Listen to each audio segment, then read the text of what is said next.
I call the member for Fadden. Thank you, Mr Deputy Speaker. When it comes to defence housing, as at the 31st of October last year, the DHA owns or has a lease for 15,770 houses. By virtue of history, and anachronistic at that, Defence still owns 2,383 houses, the vast majority of those who are then managed by DHA. Of those 2,383 owned by Defence, 678 of those are in Defence and Alice Springs that Defence owns and DHA manages. Now, we all know that Defence doesn't do well in managing housing. DHA is set up as a statutory authority that is the professional housing manager, 15,500. Over that they have managing.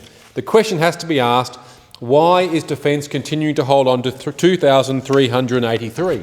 Now, I can see why the government is hesitant to hand them over, especially with 81 of them at Inverbruggy being turned into an asylum seeker detention facility due to the lack of accommodation because of the government's botched attempt to try and stop the boats, when indeed all they've done is had over 250 boats and over 12,000 people come to our shores seeking asylum. So I can see why the government is super keen to retain Defence housing under the Department of Defence rather than DHA, not to assist Defence members per se, perhaps to build on what they've done at Inverbruggy. This motion from the member for Solomon quite rightly calls on the professional housing manager, DHA, who have over 15,500 houses under management to control and own all of the stock, which includes the 2,383 that Defence currently has. This will require those 678 houses in Darwin to be handed over to DHA. Of particular concern with this motion, of course, is the 396 houses at Eaton. Now, Defence conducted a strategic review into all of their property in Darwin in 2009, and Minister Warren Snowden, in a press release, concluded that there's a continuing strategic need to retain the housing land at RAF Base Darwin to accommodate future defence capability and contingency needs. That may well be the case, although the report was due to be released in early 2011 and hasn't been, so it's very hard for the community to work out what this Labor government is doing when they promise to release a report and, surprise, surprise, they actually don't release it. As of June last year, of those 396 houses at Eaton, 102 were empty. The number is now presumably higher. So we've got Territorians now where house vacancy is 4%.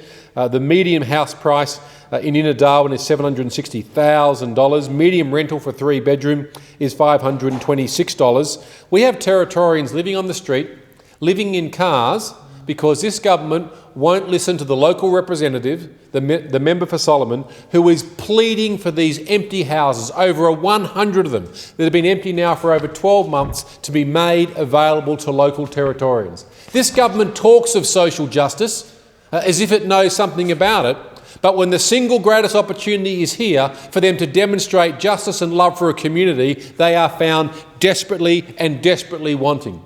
The member for Solomon has stood here on numerous occasions in this place and pleaded with this stone-hearted, cold-walled government to say over 100 houses are available, please help Territorians. Because that's what a good local member does. That's what a good local member does, standing up for her community for what is right and what is just, as opposed to this government of which does not heed the calls of the local Territorians, and it simply falls on deaf ears.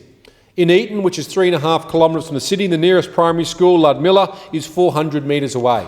This housing area of Eaton here feeds a lot of children into that primary school. And for that primary school to continue to be vibrant and viable, the Eaton housing is an important component of it. It's important to support the local Winnelli business owners and to rebuild a vibrant inner city community. The golf course is also part of the area around there, as is the childcare centre. The bottom line is that with over 100 houses empty, built in a style that is particular to Darwin, and a style that I note at the Muirhead development the DHA is spearheading, they're also using the same style, a style of houses at Eaton that Defence personnel want to use because it's close to the base.